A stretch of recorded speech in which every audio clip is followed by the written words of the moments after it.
Hay momentos en la vida donde el dolor se multiplica de formas que nunca imaginaste posibles. Perder al amor de tu vida ya es devastador. Te arranca el alma y te deja flotando en un vacío donde nada tiene sentido.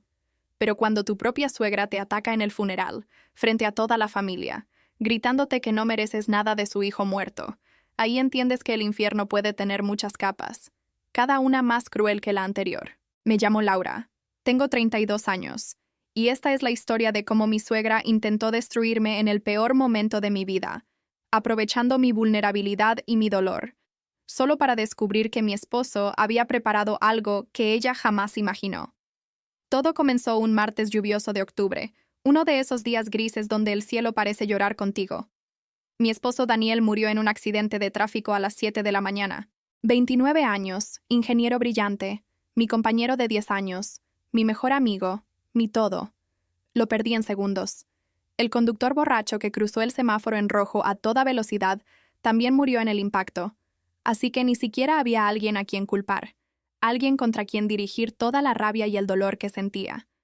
Solo quedaba el vacío, ese silencio ensordecedor de una casa que antes estaba llena de vida y ahora parecía un mausoleo. El funeral fue 3 días después.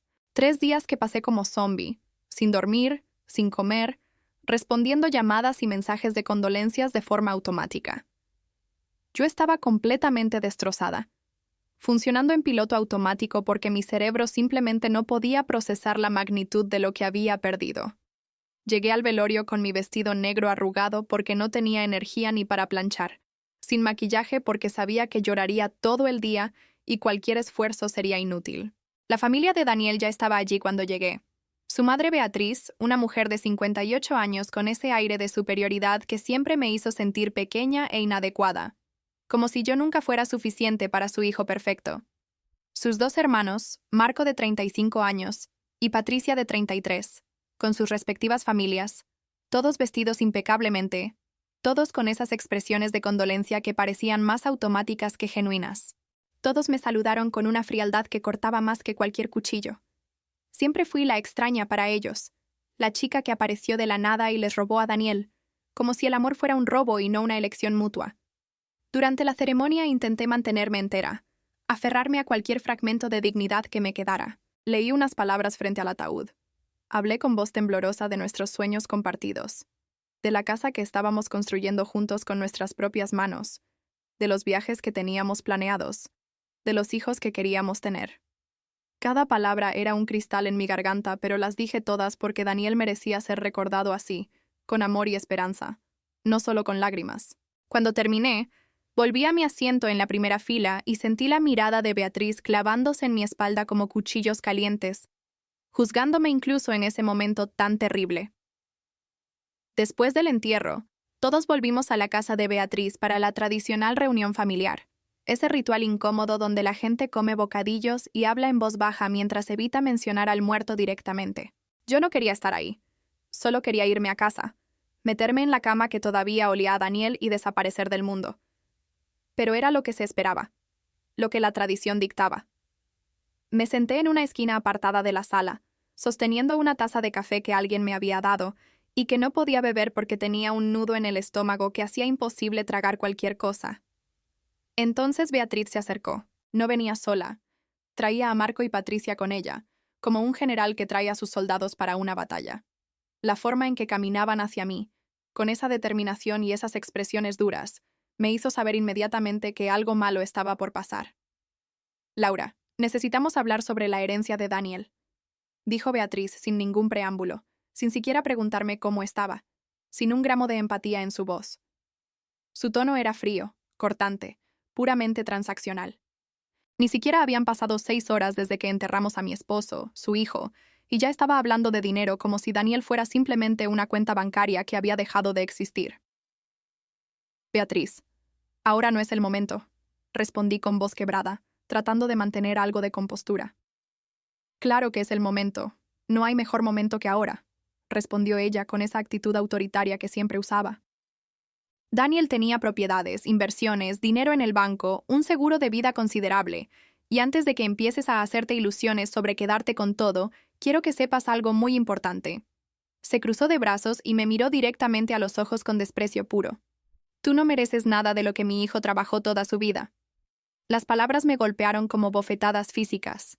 Sentí que el aire abandonaba mis pulmones. Marco y Patricia asintieron detrás de ella como títeres bien entrenados, respaldando cada palabra venenosa de su madre. ¿Perdón? Apenas pude susurrar, sin poder creer lo que estaba escuchando. Lo que oíste perfectamente. No mereces nada. Esta vez lo gritó, elevando la voz lo suficiente para que todos en la sala, unas 20 personas, dejaran de hablar inmediatamente y giraran sus cabezas hacia nosotras.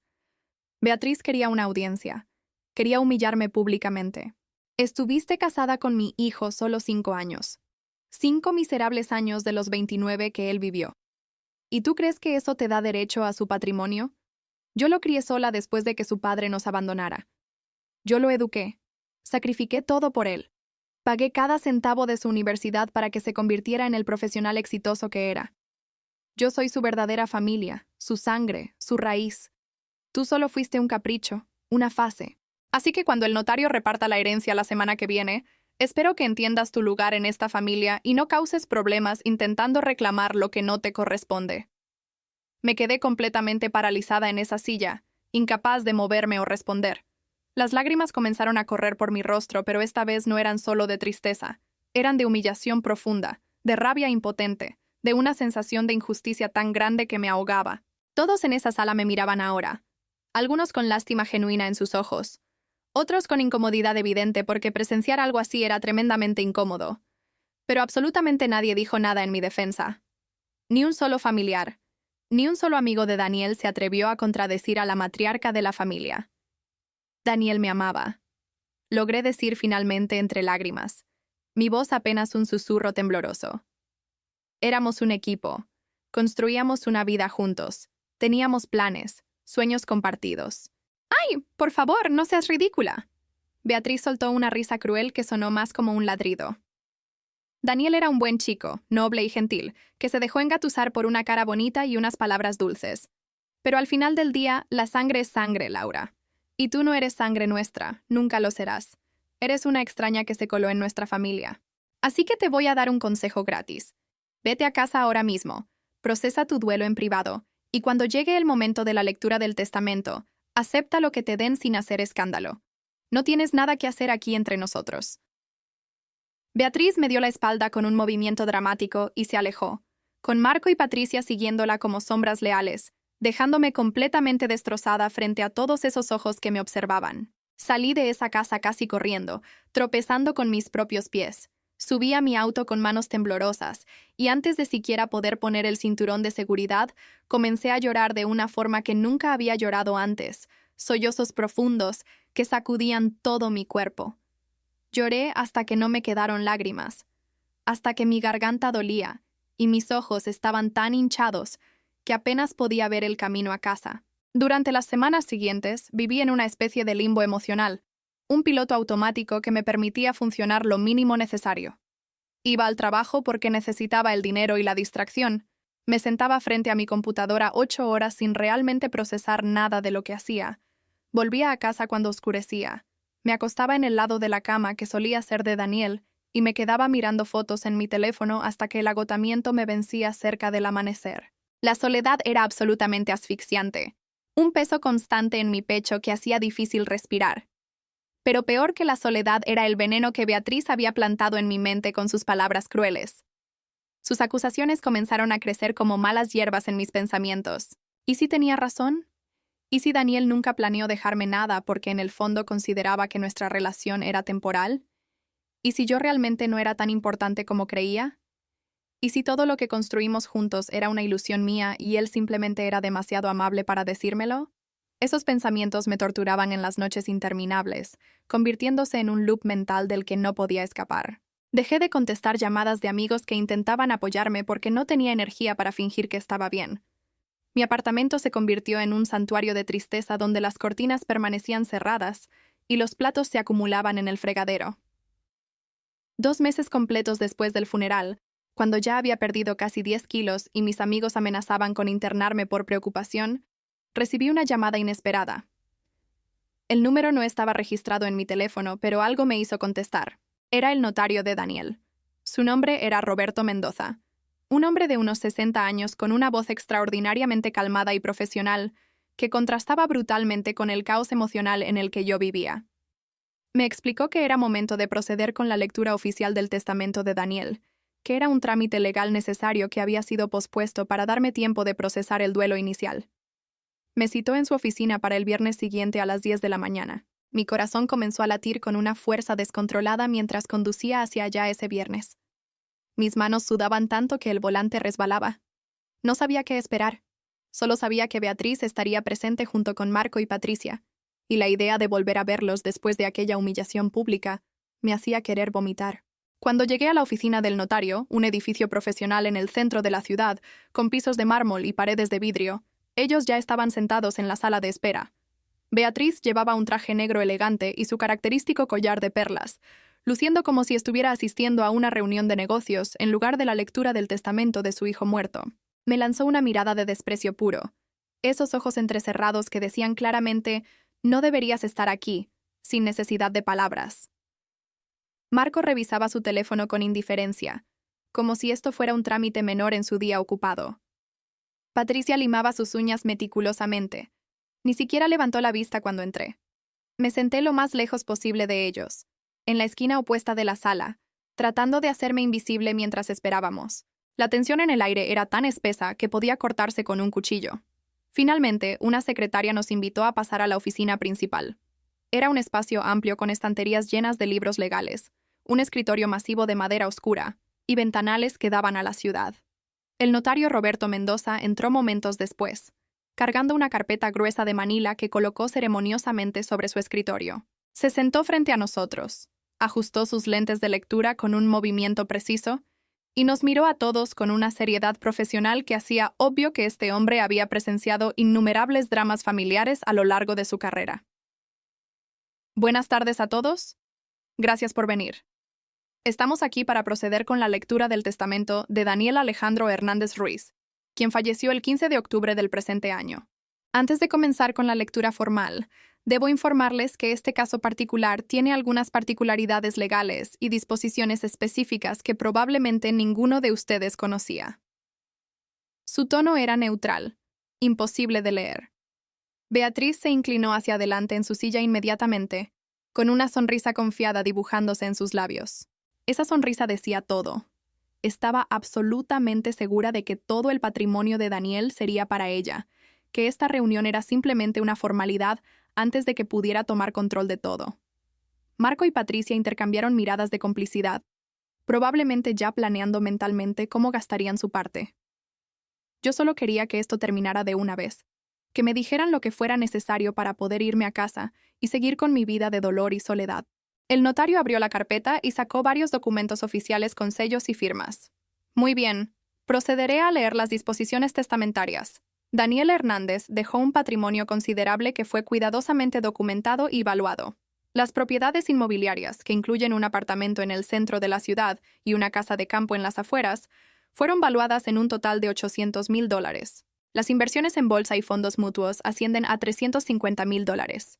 Las cuentas bancarias, incluyendo ahorros y cuentas corrientes, contienen $170,000.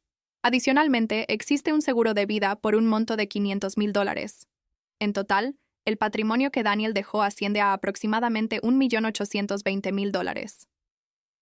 El silencio que siguió fue absoluto. Beatriz no podía contener su satisfacción. Su sonrisa se ensanchó hasta mostrar dientes.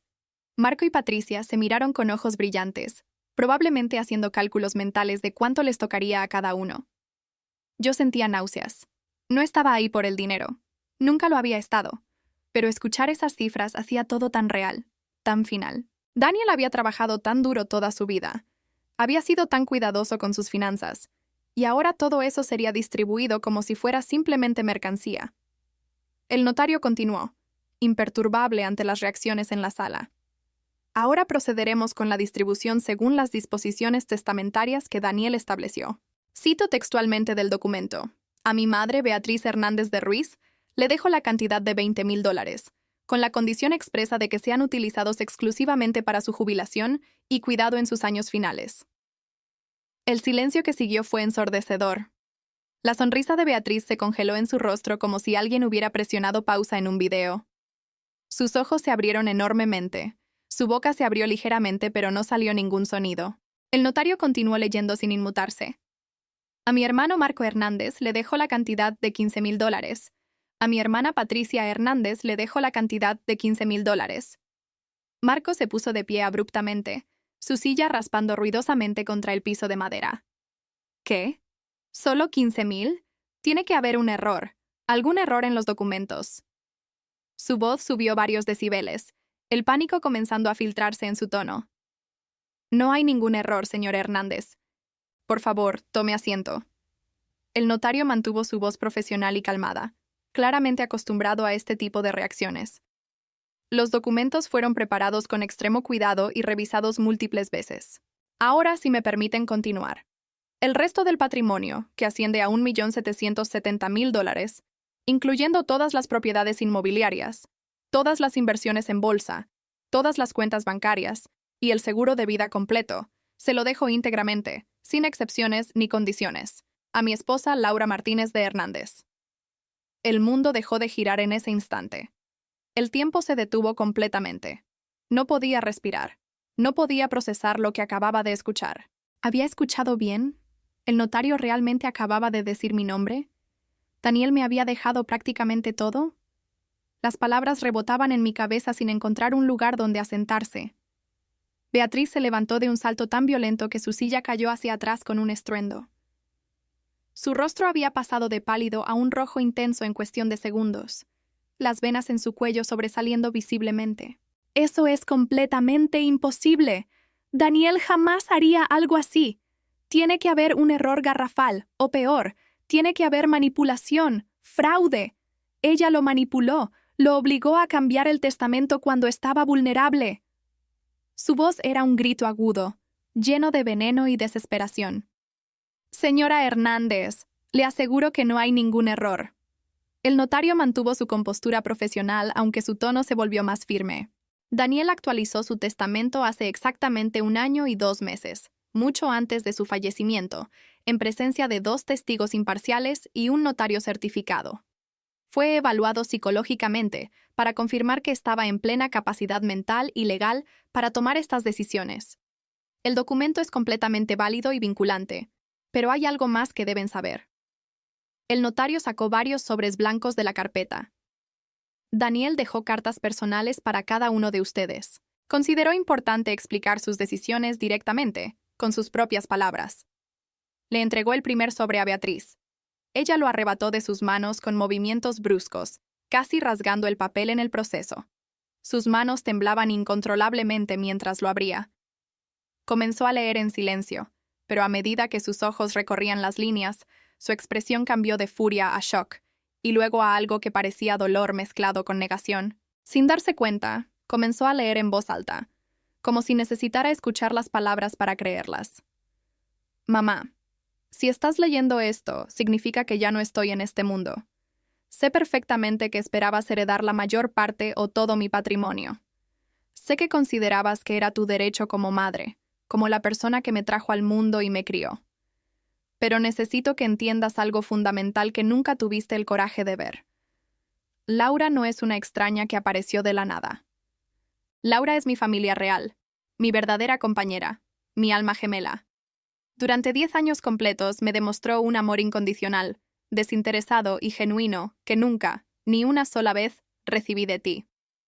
¿Recuerdas cuando tuve aquel terrible accidente de moto a los 23 años? Estuve 3 meses completos en el hospital, 2 de ellos en cuidados intensivos, sin saber si caminaría de nuevo. ¿Quién estuvo sentada junto a mi cama cada maldito día, leyéndome libros cuando no podía mover las manos, alimentándome cuando no podía sostener una cuchara, bañándome cuando no podía levantarme? Laura.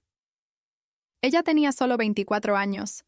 Estábamos recién comenzando nuestra relación, pero nunca dudó, nunca se quejó, sacrificó su trabajo, su tiempo, todo por mí. ¿Y tu mamá? Viniste a visitarme exactamente 2 veces en 3 meses porque, según tus palabras exactas, los hospitales te deprimían y no podías soportar verme así. Cuando finalmente salí del hospital y necesitaba rehabilitación intensiva, ¿quién pagó todas esas sesiones que el seguro no cubría? Laura, trabajando turnos dobles como mesera mientras estudiaba su carrera. ¿Recuerdas cuando perdí mi trabajo hace 4 años, cuando la empresa cerró de repente y me quedé sin ingresos? Caí en una depresión tan profunda que no podía levantarme de la cama. ¿Quién me levantó literal y figurativamente?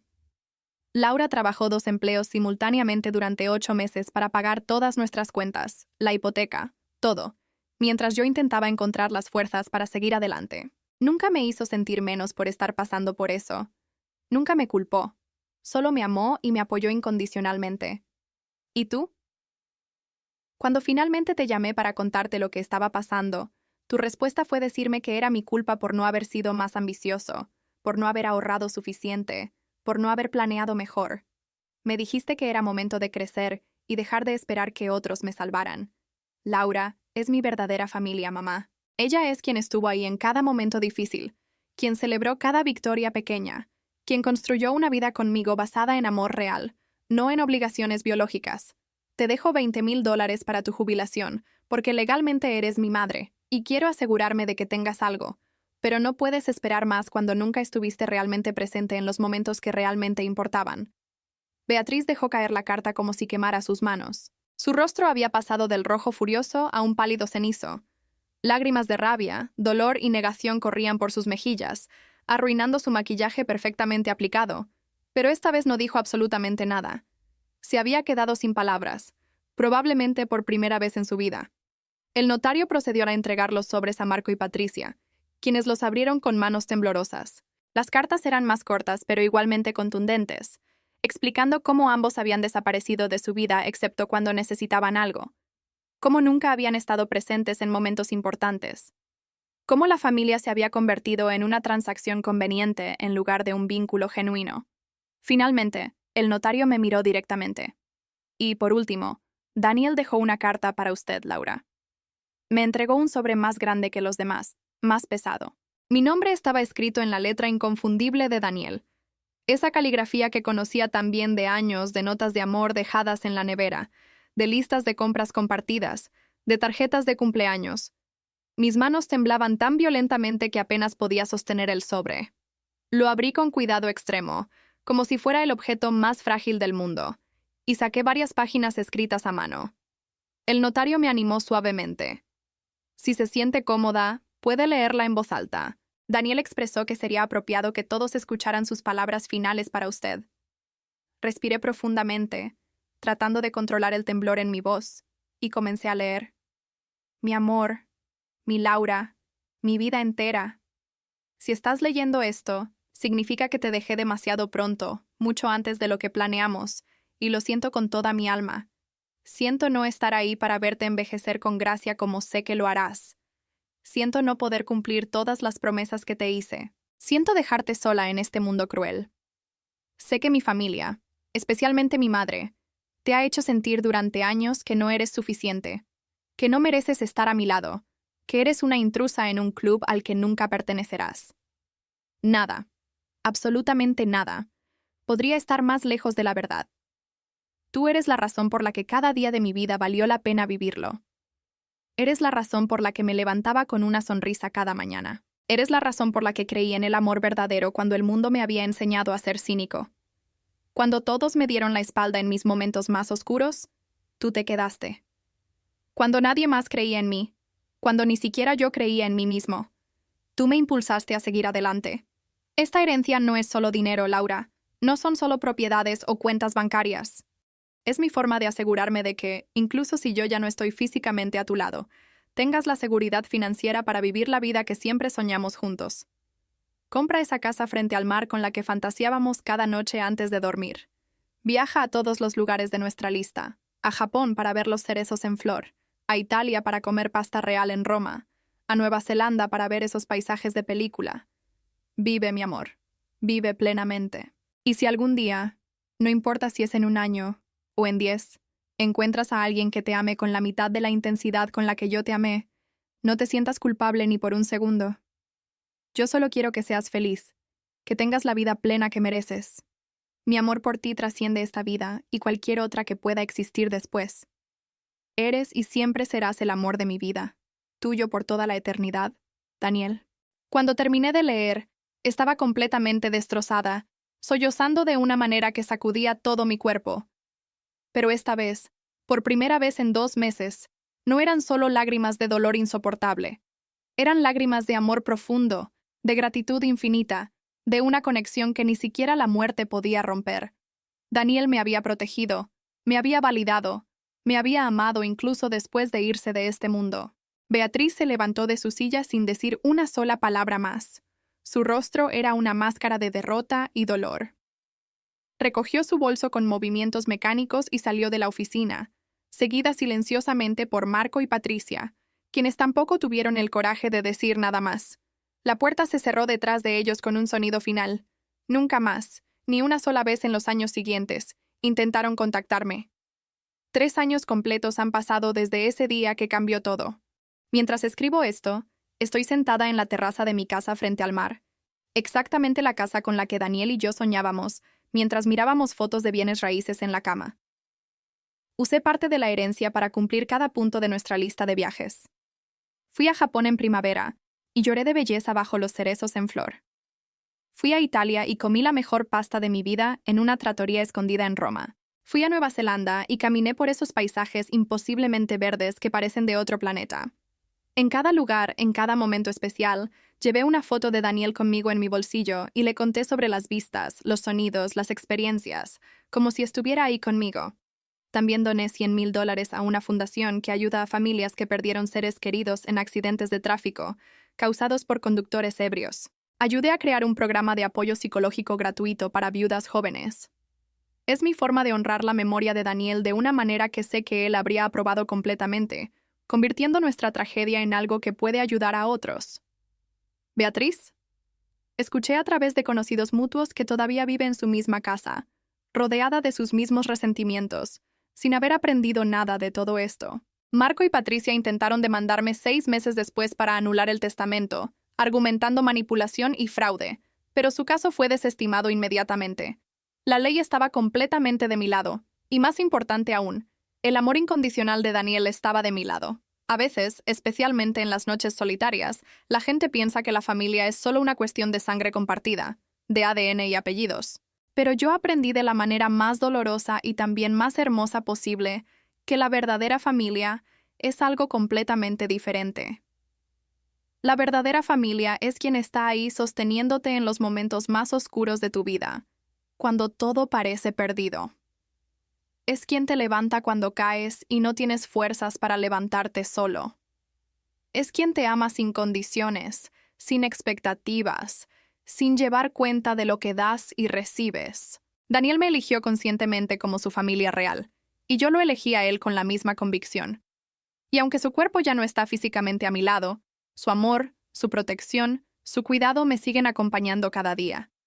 Vive en cada decisión que tomo, en cada lugar hermoso que visito, en cada vida que ayudo a través de la fundación. Así que si algún día alguien te dice con crueldad que no mereces nada, que no eres suficiente, que no perteneces, recuerda esta historia. Recuerda que las personas que realmente te aman, que valoran tu presencia en sus vidas, siempre encuentran la forma de demostrártelo, de protegerte, de validarte. Y ninguna cantidad de gritos desesperados, de resentimientos acumulados, de palabras venenosas puede borrar o disminuir ese amor verdadero. El amor real siempre encuentra la forma de perdurar, incluso más allá de la muerte.